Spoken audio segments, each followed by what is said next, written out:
మొన్నటిదాకా జిల్లాలో తిరుగులేని ఆధిపత్యం, రాజాదిరాజా అన్నట్లు 5 ఏళ్లు రాజభోగం.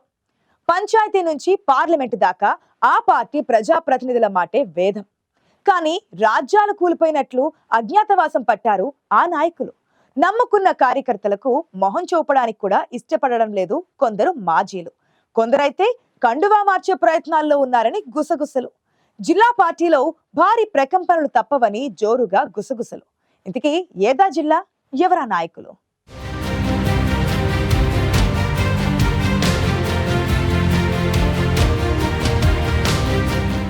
జిల్లాలో నిన్నమొన్నటి దాకా ఓ వెలుగు వెలిగిన వైసీపీ పరిస్థితి ఇప్పుడు కొడిగట్టిన దీపంలా మారింది. ఎన్నికల్లో ఘోర పరాజయంతో ఇన్నాళ్లు నేనే రాజు నేనే మంత్రి అన్నట్లు వ్యవహరించిన పార్టీ నేతలు మాజీలుగా మారాక ప్రజలతో పాటు పార్టీ శ్రేణులకు కూడా మొహం చాటేస్తున్నారు. ఇదిలాగే కొనసాగితే కొన్నాళ్లకు జనం పూర్తిగా పార్టీని, పార్టీ ప్రజాప్రతినిధులను మర్చిపోయేలా ఉన్నారని కింది స్థాయి నాయకులు, కార్యకర్తలు ఆందోళన చెందుతున్నారు. 2019 ఎన్నికల్లో ఉమ్మడి విజయనగరం జిల్లాలో క్లీన్ స్వీప్ చేసిన వైసీపీ తర్వాత జరిగిన స్థానిక సమరంలోనూ సత్తా చాటింది. వేరే పార్టీకి అవకాశం లేకుండా అన్నిట్లో ఆధిపత్యం చూపించింది. అప్పటి అధికార పార్టీ పంచాయతీ నుంచి పార్లమెంటు సీటు దాకా అంతా వైసీపీ మయమైంది. దీంతో అధిష్టానం దగ్గర జిల్లా నేతల పరపతి పెరిగింది.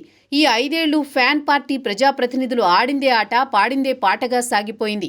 5 ఏళ్లు రాజభోగం నడిచింది.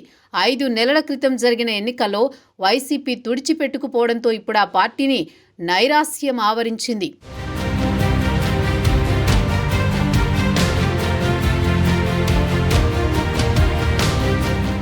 ఎన్నికల తర్వాత అజ్ఞాతంలోకి వెళ్లిపోయారా అనేంతగా కార్యకర్తలకు కూడా కనబడకుండా పోయారట వైసీపీ నేతలు.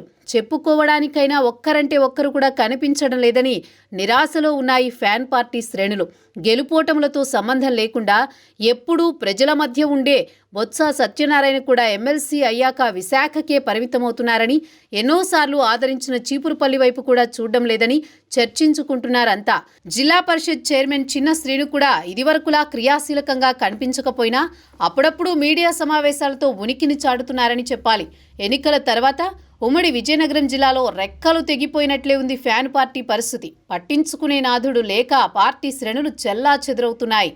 ద్వితీయ శ్రేణి నాయకత్వంలో కొందరు ఇప్పటికే ప్రత్యామ్నాయం చూసుకోగా మిగిలిన వారు కూడా తమ భవిష్యత్తుపై ఆలోచనలో పడ్డారు.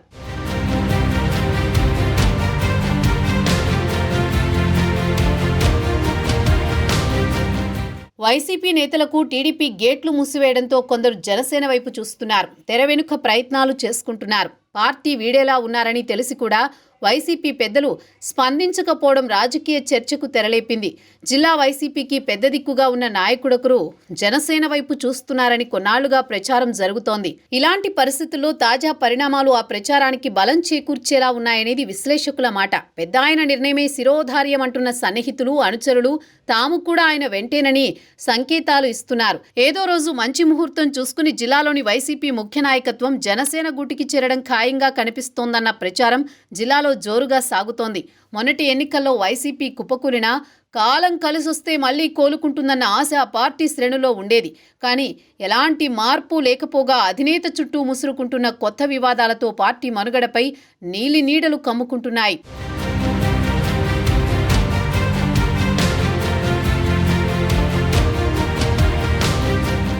విజయనగరం వైసీపీ పరిస్థితి అయితే తుఫాను ముందు ప్రశాంతతలా ఉంది. త్వరలో ప్రకంపనలు ఖాయమంటున్నట్లున్నాయి సంకేతాలు చూస్తుంటే.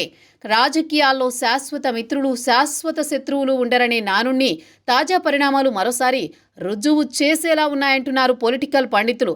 బళ్ళు ఓడలు, ఓడలు బళ్ళు అవడమంటే ఇదేనేమో. మంత్రులుగా, ఉప ముఖ్యమంత్రులుగా, ఉప శాసన సభాపతులుగా నాడు చక్రం తిప్పిన నాయకులకు నేడు మొహం చెల్లకపోవడం కంటే విషాదం ఏముంటుంది?